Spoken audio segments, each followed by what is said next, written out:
Hey everybody, what's going on? Welcome to my new series on Django. All right, so in this series, we're basically going to discover what Django really is and exactly how to use it, how things communicate with one another, and how we actually code a project up and get it ready for development, or I'm sorry, production. In this tutorial, we're basically going to cover setting up your environment. If my keyboard works or my mouse, there we go. We're going to work on setting up our environment. So for this basic one, uh, before we get started, I need you to go install Miniconda. If you don't know what Miniconda is, I have previous videos on it, so I would suggest that you give that a look.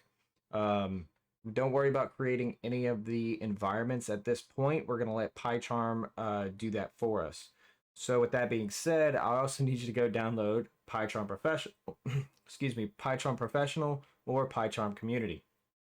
If you can get PyCharm Professional, it's a little bit better just because they give us a couple code completion syntax stuff within like using Django's template syntax.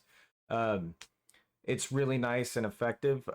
If you can get the professional version, if you're a student, you can get it for free, and you can also get a 30-day free trial.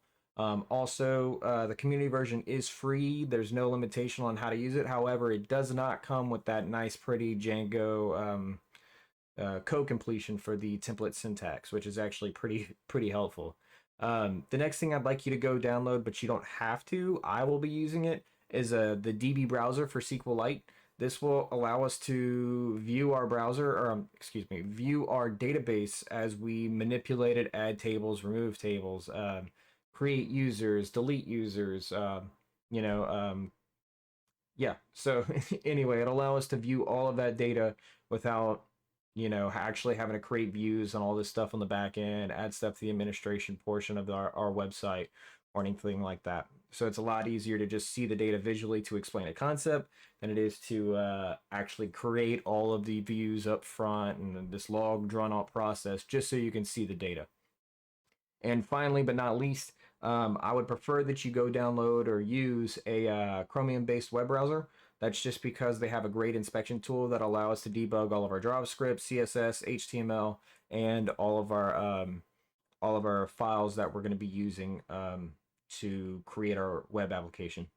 All right. Well, without further ado, I'm going to go ahead and get started in the PyCharm Professional. I'll see you in a second. I'm going to switch over. I'm going to do both the PyCharm Professional first, so if you have that, you can only watch this first part of the video. Or if you have PyCharm Community, you will be able to skip forward to that part of the video using that link if I remember to put one. So without further ado, let's start with the PyCharm Professional. So all I'm going to do is I'm going to open it up here. And once it loads, all you have to do is select New Project. And then we are going to select a Django template. Now keep in mind, this is not in the community version. All right, so when you select that Django template, what you want to do is go ahead and select your Conda environment, all right?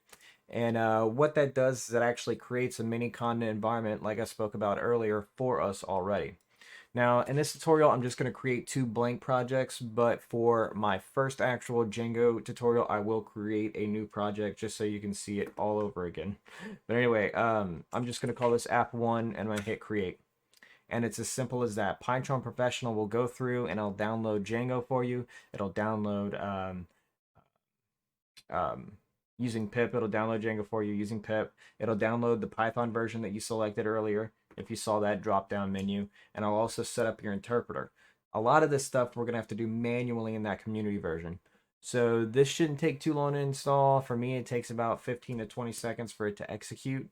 And once it's done, you're basically ready to get up and go and start coding Django. If you look at our project directory here, if it decides to open, there we go, it finally generated it. We created an application called app1 and our basic Django project. All right, well, that's about it for the professional version. I'm going to go ahead and close out of this and switch over to the community version. All right, guys, so right now I'm going to dive into how to set up the PyCharm community Django application. It's a little bit more involved, so just bear with me. First thing you're going to do is you're going to hit New Project, okay?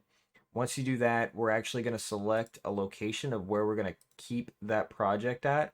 And for this case, I'm sorry, we're going to select a location where we want all of our Django applications to go.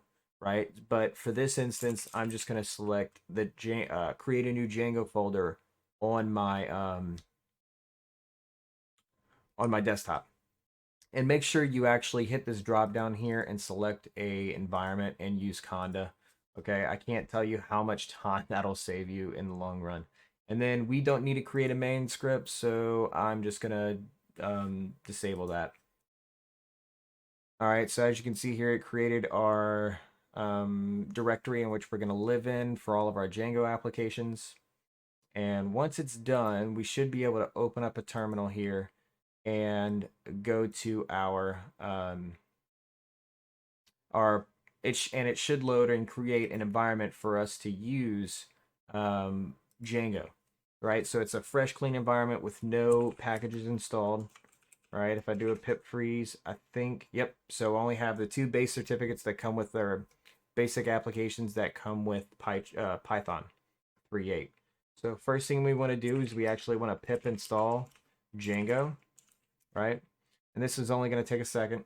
It doesn't take that long. Hopefully I can delay long enough in order for this to finish installing. Once it does, in order to start a new project, all you have to do is say Django-admin, and then we're going to say start project, and then we'll just give it a name. And for this instance, I'm going to call it app2. Oh no.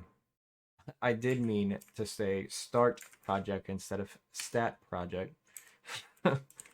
There we go. Start project app2. All right, so now it takes a second. It should have loaded. I don't know. Yeah, let's try this. Oh, there it goes. All right, so if you saw the delay in PyCharm whenever you do something like that, you can right click and actually click reload from disk and it'll update for you. Most of the time, what I normally do is I like to open and close this drop down. And it refreshes for you. But as you can see here, this looks like the same layout as app 1 that we created earlier in the professional version, but that's about it. Well, I appreciate you guys sticking around. If you would, please hit that like and subscribe button if you think this content is relevant. Next tutorial, we'll be going over how to actually start coding Django. So thanks, guys, and I'll see you later.